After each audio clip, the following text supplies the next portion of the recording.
باللہ من الشیطان الرجیم بسم اللہ الرحمن الرحیم ان الذین کفروا ینادون لمقت اللہ اکبر من مقتکم انفسکم اذ تدعون الی الایمان فتکفرون قالوا ربنا امتنا اثنتین واحییتنا اثنتین فاعترفنا بذنوبنا فهل الی خروج من سبیل ذالکم بانہ اذا دعا اللہ وحدہ کفرتم وان یشرک بہ تؤمنوا فالحکم للہ العلی الکبیر والذی یریکم آیاتہ وینزل لکم من السماء رزقا وما یتذکر الا من ینیب فادعوا اللہ مخلصین لہ الدین ولو کرہ الکافرون رفیع الدرجات ذو العرش یلقی الروح من امرہ علی من یشاء من عبادہ لینذر یوم الطلاق یوم ہم بارزون لا یخفی علی اللہ منہم شیء لمن الملک اليوم للہ الواحد القہار اليوم تجزی کل نفس بما کسبت لا ظلم اليوم ان اللہ سریع الحساب۔ بے شک جن لوگوں نے کفر کیا انہیں یہ آواز دی جائے گی یقیناً اللہ کا تم سے بیزار ہونا اس سے بھی زیادہ ہے جو تم اپنے سے بیزار ہوتے تھے۔ جب کہ تم ایمان کی طرف بلائے جاتے تھے تو تم کفر کرنے لگتے تھے۔ وہ کہیں گے اے ہمارے پروردگار تو نے ہمیں دوبارہ مارا اور دوبارہ ہی زندہ کیا، اب ہم اپنے گناہوں کے اقراری ہیں، تو کیا اب کوئی نکلنے کی بھی راہ ہے؟ یہ عذاب تمہارے لیے ہے۔ جب صرف اکیلے اللہ کا ذکر کیا جاتا تو تم انکار کر جاتے، اور اگر اس کے ساتھ کسی کو شریک کیا جاتا تو تم مان لیتے۔ بس اب فیصلہ اللہ بلند و بزرگوں ہی کا ہے، وہی ہے جو میں تمہیں اپنی نشانیاں دکھلاتا ہے اور تمہارے لیے آسمان سے روزی اتارتا ہے، اور نصیحت تو صرف وہی حاصل کرتے ہیں جو رجوع کرتے ہیں۔ بس تم اللہ کو اس کے لیے دین کو خالص کر کے پکارتے رہو، گو کافر برا ہی مانے۔ بلند درجوں والا عرش کا مالک وہ اپنے بندوں میں سے جس پر چاہتا ہے اپنے حکم سے وحی نازل فرماتا ہے تاکہ وہ ملاقات کے دن سے ڈرائے، جس دن سب لوگ ظاہر ہو جائیں گے، ان کی کوئی چیز اللہ سے پوشیدہ نہ رہے گی۔ آج کس کی بادشاہی ہے؟ فقط اللہ واحد قہار کی۔ آج ہر نفس کو اس کی کمائی کا پھل دیا جائے گا، آج کسی قسم کا ظلم نہیں، یقیناً اللہ بہت جلد حساب کرنے والا ہے۔ ان الذین کفروا ینادون لمقت اللہ اکبر من مقتکم انفسکم اذ تدعون الی الایمان فتکفرون۔ بے شک جن لوگوں نے کفر کیا انہیں یہ آواز دی جائے گی یقیناً اللہ کا تم سے بیزار ہونا اس سے بھی زیادہ ہے جو تم اپنے سے بیزار ہوتے تھے جب کہ تم ایمان کی طرف بلا جاتے تھے اور تم کفر کرنے لگتے تھے۔ یہ قیامت کا منظر ہے۔ دنیا کے اندر جب آدمی کو اللہ کے احکامات سنائے جاتے ہیں، اللہ کے احکامات کی طرف بلایا جاتا ہے، تو آدمی اس سے روگردانی اس طرح کرتا ہے کہ اس کو سن کر کے اس سے منہ پھیر لیتا ہے، یا اس کو سننا ہی گوارا نہیں کرتا، اس کی طرف جانا ہی گوارا نہیں کرتا، اللہ کے احکامات کی طرف رجوع ہونا ہی گوارا نہیں کرتا۔ یہ بالکل اس کے لیے غیر اہم چیز اس کی طرف دیکھنا۔ ایک آدمی کو دیکھو آپ، بہت بڑی تعداد آپ کو ملے گی، صبح اٹھے گا کبھی اس کی دکان نہیں چھوٹے گی، کبھی اس کی ملازمت نہیں چھوٹے گی، کبھی اس کا کاروبار اور کھانا نہیں چھوٹے گا، دن کا کھانا کبھی نہیں چھوٹے گا، بیوی بچوں کا معاملہ ہے وہ سب چھوٹے گا نہیں، بچپن سے لے کر اسکول نہیں چھوٹتی ہے، لیکن اللہ کے احکامات کی طرف رجوع ہونا نمازوں کی پابندی ہے، اللہ کے کلام کو کبھی پڑھنا، خبر دیکھنا ضروری رہتا ہے، ملک کے حالات کی خبر ہونا چاہیے، اور آج کے دور میں تو واٹس ایپ دیکھے بغیر آدمی کو بے چینی اور بے قراری رہتی ہے، فیس بک نہ جانے کیا کیا چلاتا ہے، لیکن اللہ کے احکامات کی طرف کبھی پلٹ کر نہیں دیکھا، روگردانی کی، دیکھا ہی نہیں، توجہ ہی نہیں کی۔ آج اللہ تعالیٰ تم لوگوں کی طرف نہیں دیکھ رہا ہے۔ غیر اہم تم نے کس کو سمجھا تھا؟ جس نے یہ تمام چیزیں دی اسی کے احکامات کو، اسی کی باتوں کو۔ تمہارے دوستوں کا میسج آیا فوراً دیکھ رہے ہو، فلاں گروپ کا میسج فوراً دیکھ رہے ہو، فلاں خبر کی تحقیق جب تک نہیں ہو جاتی ہے بے چینی تمہاری رہتی ہے۔ کاروبار کی تمام باریکیاں جان گئے، دین کو نہیں جانا کبھی، اس کے لیے تم کو فرصت ہی نہیں ملی۔ آدمی کتنے مقامات پر نظر انداز کرتا ہے اور آگے بڑھتے چلے جائیں گے۔ احکامات، ہم نماز پڑھ رہے ہیں، باپ دادا سے چلا آ رہا ہے، سماج اور معاشرے میں دیکھا ہم اسی طریقے سے کرنے لگے۔ ہم روزہ رکھ رہے ہیں، ہمارے بیوی کے اور شوہر کے حقوق ہیں، اللہ تعالیٰ نے کیا حق بتایا ہے شوہر کا؟ ہم نے کبھی دیکھا؟ روگردانی کی ہم نے، سماج اور معاشرے سے ہم نے سیکھ لیا، لوگوں کو دیکھ لیا ہم نے کتنی مرتبہ پڑھا۔ اللہ کے نبی صلی اللہ علیہ وسلم نے ارشاد فرمایا ہر شخص پر علم کا حاصل کرنا فرض ہے، ہر مسلمان پر۔ طلب العلم فریضۃ علی کل مسلم، ہر مسلمان، مرد، عورت، بچہ، بوڑھا، جوان، سب۔ سلف کہتے ہیں اس حدیث کی شرح میں، کیونکہ اللہ تعالیٰ نے قرآن میں کہا ہے فَلَوْلَا نَفَرَ مِنْ كُلِّ فِرْقَةٍ مِّنْهُمْ طَائِفَةٌ لِيَتَفَقَّهُوا فِي الدِّينِ۔ ایسا نہیں ہونا چاہیے کہ سب نکل پڑو، تمہارے درمیان ایک گروہ ہونا چاہیے جو دین کی فقہ حاصل کرے، تدبر، رات دن جو پڑھنے پڑھانے میں لگے رہتے ہیں، وہ یہ خاص طبقہ رہے گا، علماء کا طبقہ جن کو کہا جاتا ہے، اہل علم، جو اپنا وقت لگاتے ہیں اور اپنی ساری صلاحیتیں لگا دیتے ہیں اس کو حاصل کرنے کے لیے، ان کی بات ہے۔ یہ نہیں ہونا چاہیے کہ سب نکل پڑو، یہ ایک مخصوص طبقہ ہوگا، لیکن ہر آدمی پر اتنا علم حاصل کرنا فرض ہے جتنی اس کی ضرورت ہے۔ ایک آدمی کو 5 وقت کی نماز پڑھنا ہے، اس سے پہلے غسل کرنا ہے، وضو کرنا ہے، یہ تمام چیزیں اس کو جاننا ضروری ہے۔ یہاں وہ عذر نہیں پیش کر سکے گا کہ میں نے نہیں جانا، میرے پاس موقع نہیں تھا، یہ سب بالکل نیچرل چیز ہے۔ آج کے دور میں دیکھیے، کل کوئی شخص سوچ نہیں سکتا تھا کہ بالکل جاہل لوگ موبائل استعمال کریں گے۔ آج کوئی عذر پیش کرتا ہے میرے کو چلانا نہیں آتا ہے، اور جس کو پڑھنا لکھنا نہیں آتا وہ بھی چلا لیتا ہے۔ آدمی کی ضرورت کی چیزیں استعمال کرنا وہ خود سیکھ جاتا ہے۔ گاڑی چلانے کے لیے آدمی کبھی یہ نہیں بولتا ہے میں پڑھا لکھا نہیں ہوں کیسے کہ گاڑی چلاؤں گا، کبھی نہیں بولے گا۔ اس کی ضرورت کی چیزیں وہ خود بخود کرنے لگتا ہے۔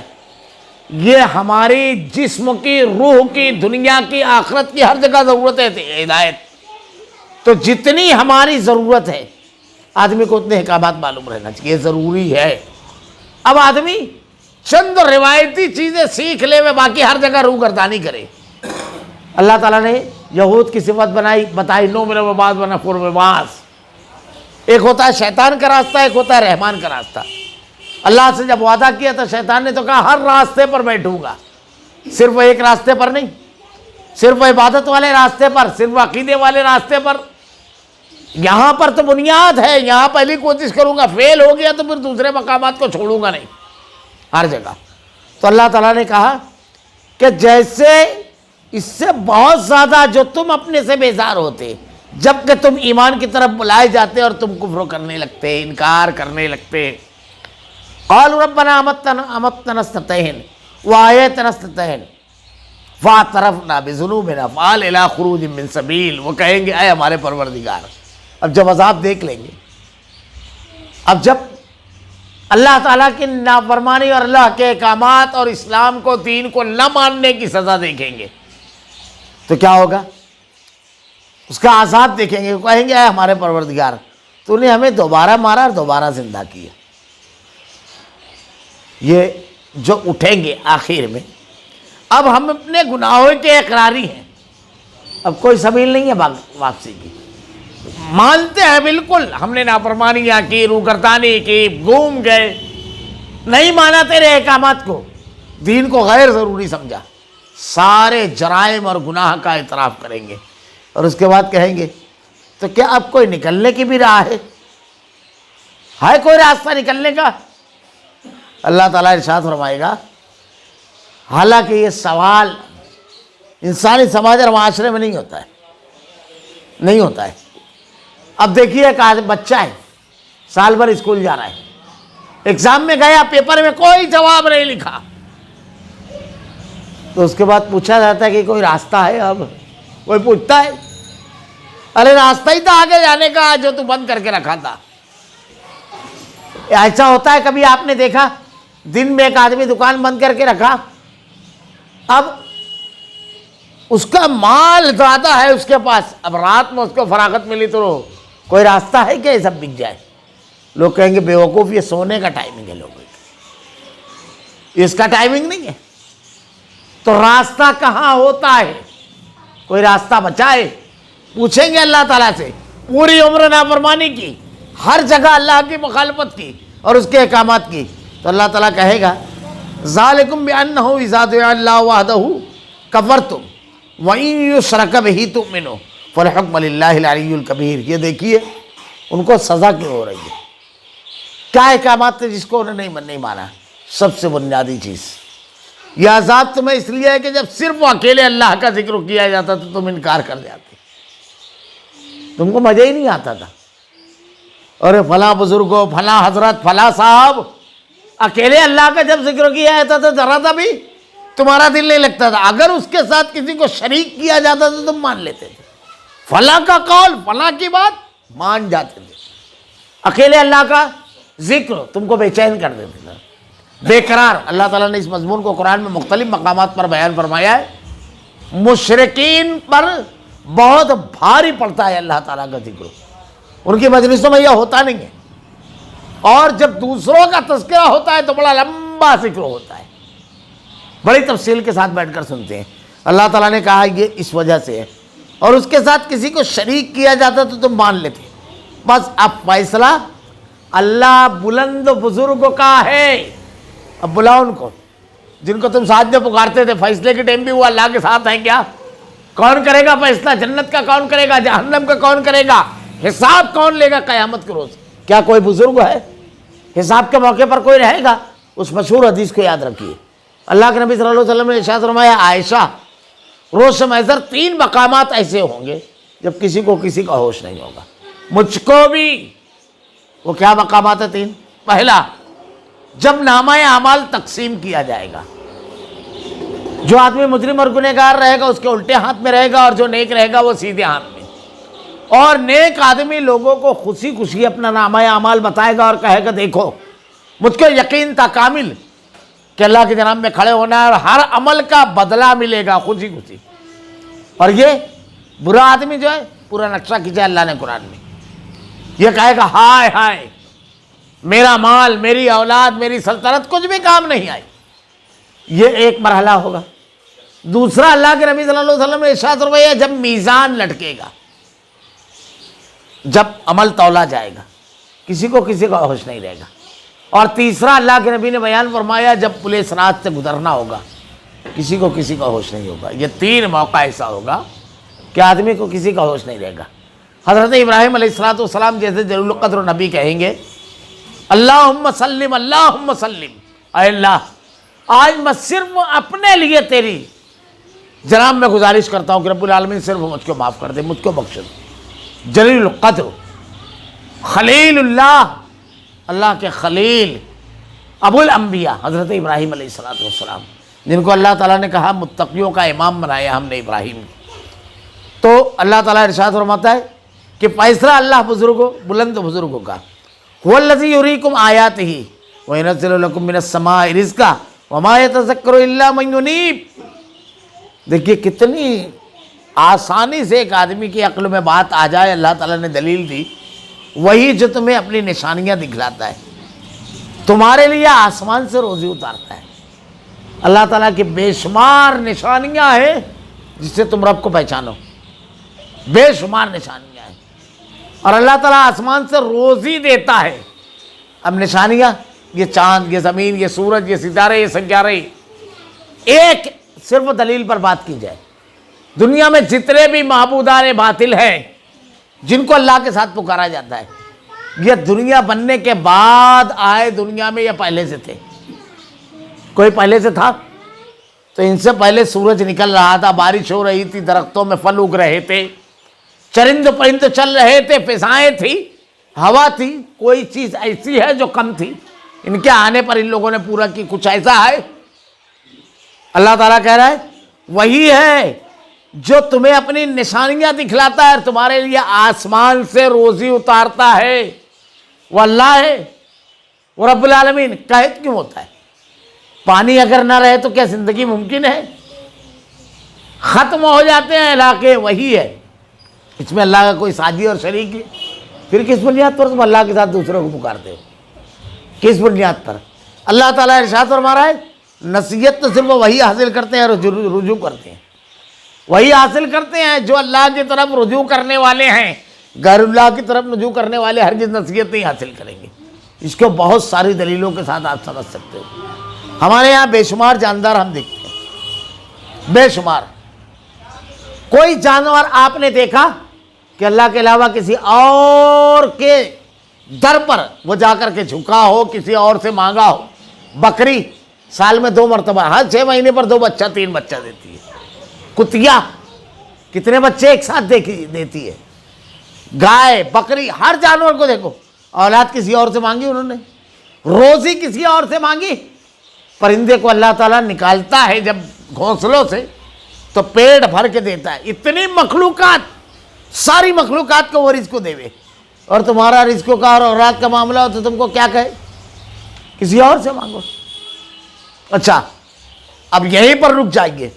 جس کو بھی ہم رزقوں کے لیے اللہ کے ساتھ پکارتے ہیں، اس کے پیدا ہونے سے پہلے بھی لوگوں میں رزق تقسیم ہو رہا تھا. اس سے پیدا ہونے سے پہلے بھی اولادیں اللہ تعالیٰ دے رہا تھا. جب کیسے دے رہا تھا؟ سوالات آپ غور کرتے چلے جائیے. شیر کو خود بخود فطرت رد کرتی ہے کہ یہ کیا بیوقوفی کی بات ہے. اس سے پہلے جب کائنات کا نظام بالکل ایسا ہی چل رہا تھا، انسانوں کو اولاد ہو رہی تھی، بیمار صحت مند ہو رہے تھے، روزی مل رہی تھی، اس کے آنے اور جانے تھے. اچھا یہ جب مر گیا تو بھی کچھ نہیں، تو کس بنیاد پر اس کو پکارا جائے؟ اللہ تعالیٰ ارشاد فرما رہا ہے نصیحت تو صرف وہی حاصل کرتے ہیں جو اللہ کی طرف رجوع ہوتے ہیں. جب اللہ رب العالمین کی ذات، اللہ رب العالمین کی عظمت، اللہ رب العالمین کے اختیار، اللہ کے انعامات اس کی نظر میں ہوتے ہیں تو یہاں زیرو معاملہ رہتا ہے کہ اس کے پاس تو کچھ ہے نہیں ہے، تو ذرے کے برابر بھی کسی چیز کا مالک نہیں ہے، تو کیوں پکاروں؟ اب آدمی جب بندوں کی طرف رجوع ہوتا ہے تو اس کے دل میں اللہ کی عظمت ہوتی ہی نہیں ہے. تو اللہ کی عظمت کے لیے اللہ کی طرف رجوع ہونا بہت زیادہ ضروری ہے. اور رجوع کس طرح؟ حضرت ابراہیم علیہ السلام، آپ نے ستاروں کو دیکھا، قرآن پڑھیے. فلما جن علیہ اللیل رأى کوكبا فلما رأى القمر بازغا فلما رأى الشمس بازغة قال هذا ربي هذا اکبر. آپ نے چاند کو دیکھا، آپ نے سورج کو دیکھا، کہا یہ ڈوبنے اور نکلنے والے رب نہیں ہو سکتے، یہ تو کسی کے حکم کے پابند ہے. اب بات کو ذرا سا آگے کر دیا جائے، یہ پیدا ہونے اور مرنے والے بھلا یہ رب ہو سکتے ہیں؟ یہ تو پابند ہیں. کسی نے ان کی زندگی لکھ دی، کسی نے موت لکھ دی، روزی لکھ دی. یہ تو اپنے جسم کے اندر کے جو اعضاء ہیں اس کو کنٹرول نہیں کر سکتے. باہر کے پورے آدمی کو کیا کنٹرول کریں گے؟ اگر پیشاب تیز سے لگ جائے تو کسی کی بہت بڑا مرتبہ اور کوئی کرامت روک لے گی، بھوک روک لے گی، قضاء حاجت روک لے گی، پیشاب روک لے گی. تصور کیجیے، جو اپنے اندرونی نظام کو اپنا تابع اور پابند نہیں کر سکتے دوسروں کو کریں گے. وہ قدرت کے سسٹم کے مطابق چلتا ہے. اور لوگوں نے بہت ساری دلیلوں میں سے لکھا ہے یہ بات. احمد دیدات صاحب نے ایک کتاب لکھی، اس کا نام ہے اس کا نام کیا. باریک شہزادہ جاڑی کتاب نہیں ہے. اس میں ایک واقعہ لکھتے ہیں کہ میں آسٹریلیا گیا تو آسٹریلیا میں ایک دیہاتی سے میں نے سوال کیا کہ تیرا رب کون ہے. میں اس کا جواب بتاؤں گا تو آپ ہنسنے لگو گے. کہ احمد دیدات کون ہے؟ ذاکر نائک کے استاد، بڑے زبردست بنا سے. تو کہتے ہیں کہ اگر اس کا جواب بتاؤ تو ہنسنے لگو گے تم. لیکن وہ جواب بالکل سچا دیا اس نے. وہ کیا کہتا ہے؟ میرا رب وہ ہے جس کو حاجت نہیں ہے. حاجت نہیں ہے اس کو. اسی کو قرآن نے زیادہ بہت اونچے انداز میں کہا. حضرت عیسیٰ اور حضرت مریم کے بارے میں اللہ تعالیٰ کہتا ہے کانا یاکلان الطعام، وہ کھاتے ہیں. جس کو بھوک ہو، حاجت مند ہو، ضرورت مند ہو، نیند ہو، وہ رب کیسے ہو سکتا ہے؟ وہ معبود کیسے ہو سکتا ہے؟ اللہ تعالیٰ نے تو کہا قل وہ اللہ احد، کہہ دیجیے اللہ ایک ہے. اللہ الصمد، وہ بے نیاز ہے، کسی چیز کی اس کی ضرورت نہیں ہے، وہ بے نیاز ہے. لم یلد ولم یولد، نہ اس نے کسی کو جنا نہ وہ جنا گیا. اللہ اکیلا ہے رب العالمین. تو غور کرتے جائیے، اللہ تعالیٰ کہہ رہا ہے رجوع کرتے ہیں. فدعوا اللہ مخلصین لہ الدین ولو کرہ الکافرون، بس تم اللہ کو اس کے لیے دین کو خالص کر کے پکارتے رہو. گو کافر کتنا بھی برا مانے، خالص کر کے. خالص کس کو کہتے ہیں؟ جس چیز میں ایک قطرہ بھی اگر آپ ڈال دیں میں دودھ میں پانی تو وہ خالص رہ جائے گا. ذرا سا بھی ملاوٹ ہو جائے، یہ پکارنا کیا ہے؟ عبادت ہے. اللہ تعالیٰ قرآن میں کہا ہے قل ارأیتم ما تدعون من دون اللہ، یہ اللہ کو چھوڑ کر جو دوسروں کو پکارتے ہو؟ اللہ کے راستے میں جتنے بھی نیک عمل کرتا ہے آدمی سب عبادت میں داخل ہے. جیسے مثلاً ایک آدمی نماز پڑھتا ہے، نماز میں قیام ہے، یہ عبادت ہے، یہ دوسرے کے لیے شرک ہے. رکوع ہے، سجدہ ہے، یہ کسی اور کے لیے شرک ہے. اللہ تعالیٰ نے منع فرمایا. اللہ کے نبی صلی اللہ علیہ وسلم نے واضح طور پر صحابہ کرام میں دریافت کیا تو آپ نے کیا کہا کہ اگر میں حکم دیتا تو بیوی کو حکم دیتا شوہر کا سجدہ کرنے کے، لیکن آپ نے حکم نہیں دیا. کسی اور کے سامنے جھکنا. طواف، ہم اللہ کے گھر کا طواف کرتے ہیں. اللہ تعالیٰ نے کہا لِيَطَّوَّفَ بِالْبَيْتِ الْعَتِيقِ، اللہ کے گھر کا طواف کرتے ہیں. کسی اور کے گھر کا طواف کرنا شرک. خالص اللہ تعالیٰ کہتا ہے دین کو خالص کر کے پکارتے رہو. گو کافر کتنا بھی برا مانے. نذر و نیاز، قربانی، یوفون بالنذر ویخافون یوما کان شرہ مستطیرا، اللہ کے علاوہ کسی اور کے نام پر نہیں. بڑی مشہور حدیث ہے مسند احمد کی. اللہ کے نبی نے ارشاد فرمایا دو لوگ ایک گاؤں سے گزر رہے تھے. گاؤں کے لوگوں نے پکڑ لیا اور کہا رکو، ہمارے گاؤں کا دستور ہے اس گاؤں سے کوئی شخص تو گزر نہیں سکتا جب تک کہ کچھ نہ کچھ چڑھاوا یا ہمارے جو بزرگ ہیں ان پر چڑھا دے ہوئے بتوں پر. تو ان لوگوں نے پہلے تو یہ عذر کیا کہ ہمارے پاس کچھ ہے ہی نہیں. کہا چڑھاؤ چاہے ایک مکھی. ایک نے کہا میں مومن ہوں، مکھی بھی نہیں چڑھاؤں گا، ہمارے یہاں پورا جانور چڑھا دیتے ہیں. اب دوسرے نے سوچا یہ معمولی چیز ہے، مکھی چڑھا دی. اللہ کے نبی نے ارشاد فرمایا دونوں کو اللہ نے موت دی. جس نے مکھی چڑھائی اللہ نے اس کو جہنم میں داخل کی، اور جس نے نہیں چڑھائی اس کو نجات. اللہ کے علاوہ کسی اور پر اللہ تعالیٰ نے کہا وما احل لغیر اللہ وما احل بہ لغیر اللہ، اللہ نے حرام کیا ہے اللہ کے علاوہ کسی اور پر چڑھایا ہوا. اور دوسری جگہ اللہ تعالیٰ نے چھٹے پارے کے اندر وضاحت کے ساتھ ارشاد فرمایا آستانوں پر چڑھایا ہوا اللہ تعالیٰ نے حرام کیا ہے.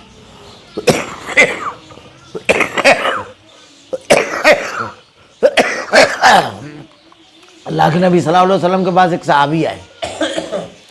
آپ کہنے لگے کہ اللہ کے رسول میں نے نیت مانی تھی، نظر فلاں مقام پر جانور قربان کروں گا، کروں؟ اللہ کے نبی نے کہا کہ مشرکین وہاں کوئی عمل کرتے تھے؟ کہا نہیں. کہا کر سکتے ہو. اس سے سلف نے یہ نکالا ہے کہ غیر اللہ پر چڑھانا یہ سب تو بہت دور کی بات.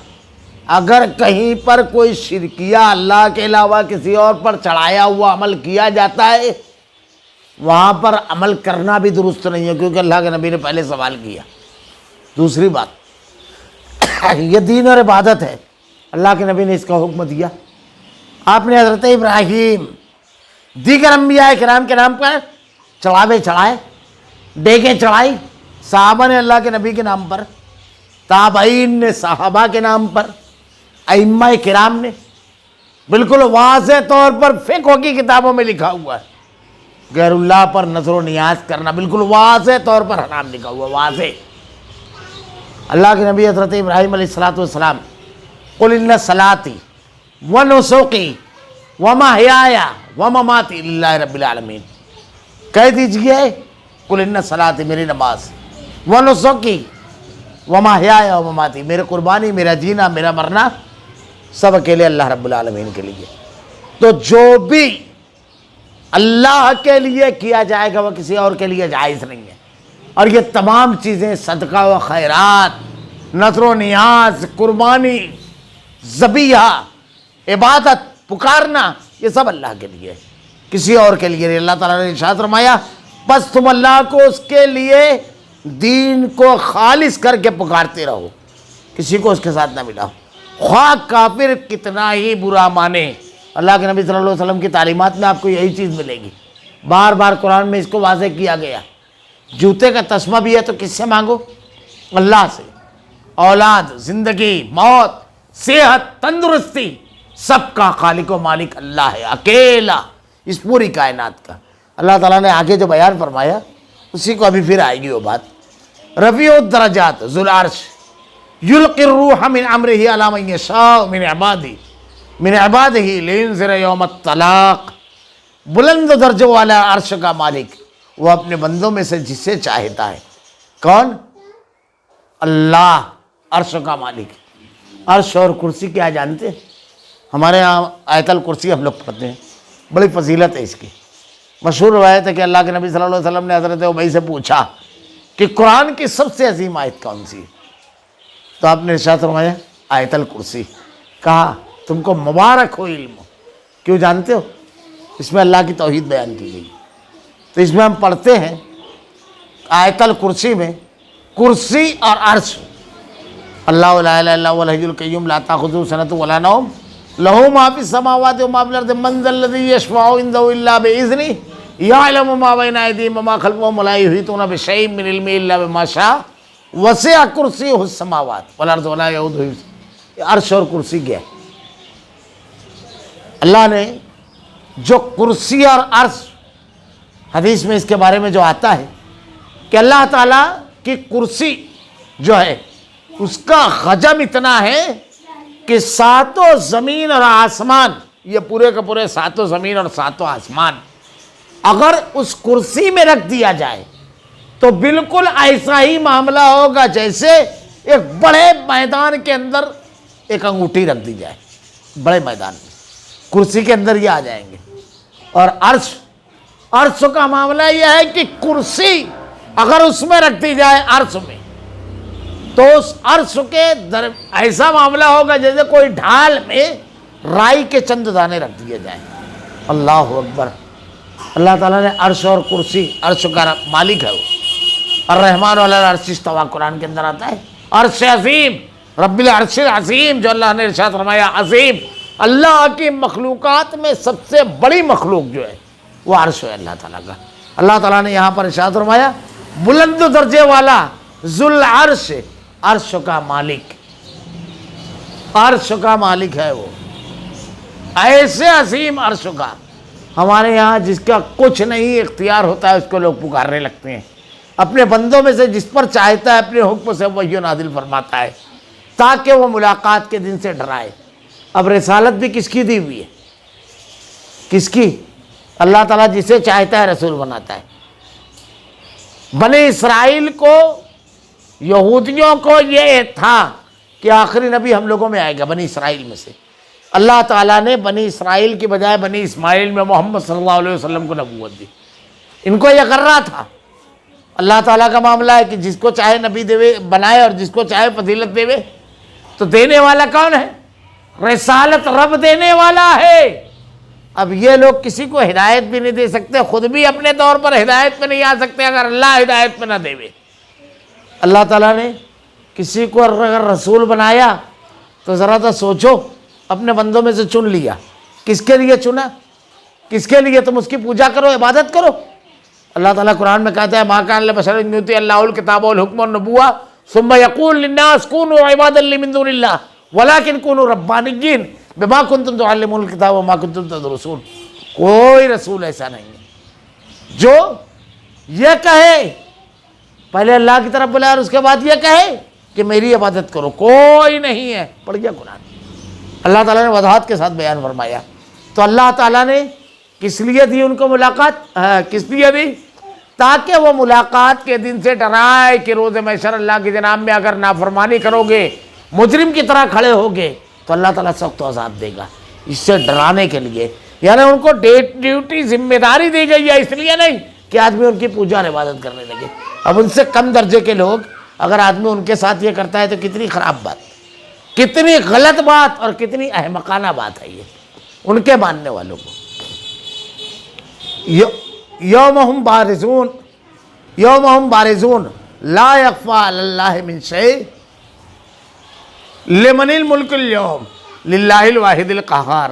جس دن سب لوگ ظاہر ہو جائیں گے، ان کی کوئی چیز اللہ سے پوشیدہ نہ رہے گی.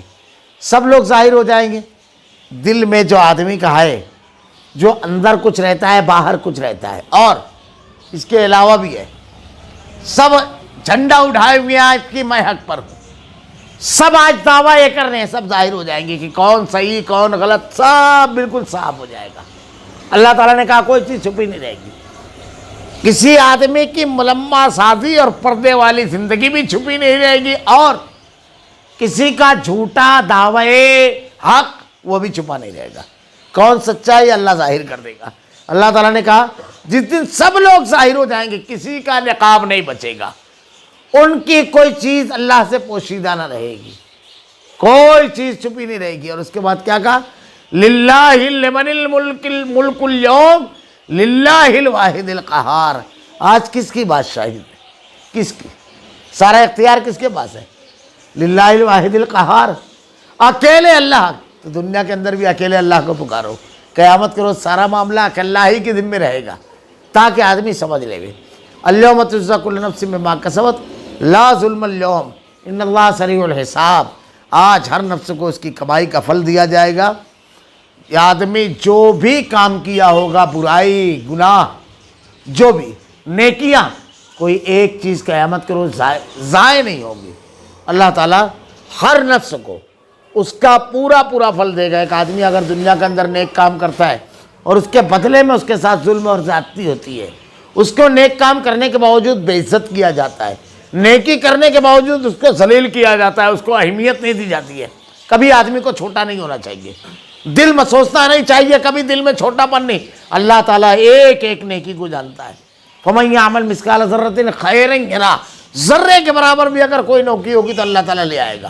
ہم تنہائی میں کچھ کرتے ہیں، لوگ بازاروں میں گناہ کرتے ہیں اور عزت دی جاتی ہے۔ ایک آدمی 5 وقتوں کا نمازی ہے، گناہ کا کام نہیں کرتا ہے، لیکن اس کو ذلیل کیا جاتا ہے۔ یہ ذرا سا بھی سوچنے والی چیز نہیں ہے۔ اللہ تعالیٰ نے کہا آج ہر نفس کو اس کی کمائی کا پھل دیا جائے گا۔ آج کسی قسم کا ظلم نہیں، بڑی اہم چیز ہے یہ۔ عمر بھر اللہ کی نافرمانی کی، غلط کام کیا، لیکن اس کے باوجود ایسا نہیں ہے کہ تم مجرم ہو، اللہ کی نافرمانی کرے ہو اس لیے تمہارے معاملہ ایسا ہے، ہٹ جاؤ، تم سے کوئی بات نہیں۔ نہ، کسی کے اوپر ظلم نہیں کیا جائے گا، زیادتی نہیں کی جائے گی کسی پر، انصاف ہوگا۔ یقیناً اللہ بہت جلد حساب کرنے والا ہے۔ ان اللہ سریع الحساب، بہت جلد حساب کرنے والا ہے۔ حساب جلدی کیسے؟ اس کی تفصیلات میں آئندہ ہفتہ بتاؤں گا، صرف 1-2 چیز بتا دوں۔ 17 پارے کی پہلی آیت ہے، اقترب للناس حسابهم وهم فی غفلۃ معرضون۔ قیامت آ گئی لیکن انسان غفلت میں ہے۔ اللہ کے نبی نے ارشاد فرمایا جس کی موت واقع ہو گئی اس کی قیامت آ گئی، کیونکہ موت کے وقت اگر مجرم آدمی ہے تو وَلَوْ تَرَىٰ إِذْ يَتَوَفَّى الَّذِينَ كَفَرُوا الْمَلَائِكَةُ يَضْرِبُونَ وُجُوهَهُمْ وَأَدْبَارَهُمْ وَذُوقُوا عَذَابَ الْحَرِيقِ۔ فرشتے اس کے جوڑوں اور پٹھوں پر مارتے ہیں اور کہتے ہیں چل عذاب حریق کا مزہ چل۔ اور اگر نیک آدمی ہے، یا ایتھا النفس المطمئنہ ارجعی الی ربک راضیۃ مرضیہ، اے مطمئن روح چل اپنے رب کی طرف۔ تو یہیں سے اس کا معاملہ شروع ہو جاتا ہے۔ پھر عذاب قبر کا معاملہ ہے، تو انشاءاللہ العزیز اس کی تفصیل اگلے درسوں میں وہ تمام باتیں آنے والی ہے۔ یقیناً اللہ بہت جلد حساب لینے والا ہے، اس لیے آدمی کو حساب کے دن کی تیاری کرنا چاہیے۔ اکیلا اللہ حساب لے گا، اکیلا جزا دے گا، اکیلا سزا دے گا، کوئی وہاں پر اس کا ساجی اور شریک نہیں ہے۔ اس لیے احکامات سے روگردانی نہیں کرنا اور اللہ کے علاوہ کسی اور کی طرف رجوع نہ ہونا۔ اللہ رب العالمین سے دعا ہے کہ رب العالمین شرک کی شناعت و قباحت جس کی بنیاد پر مجرمین کو عذاب ہونے والا ہے، رب العالمین اللہ نافرمانی، تیری آیتوں کا انکار اور اس سے روگردانی، رب العالمین ان تمام خصائص رذیلہ اور برائی اور گناہ سے ہماری حفاظت فرما رب العالمین۔ اللہ تیری آیتوں کی طرف رجوع کرنے والے، تیری ذات کی طرف رجوع کرنے والا بنا رب العالمین۔ روز محشر اللہ تیری جناب میں مجرم کی حیثیت سے نہ کھڑے ہو رب العالمین۔ رب العالمین فرشتوں کی جن دعاؤں کا تذکرہ پیچھے ہوا ہے، اللہ ان دعاؤں میں ہم کو شامل فرما رب العالمین۔ اللہ ہمارا خاتمہ ایمان پر فرما۔ ربنا لا تزغ قلوبنا بعد إذ هديتنا وهب لنا من لدنك رحمة إنك أنت الوهاب۔ سبحانك اللهم وبحمدك أشهد أن لا إله إلا أنت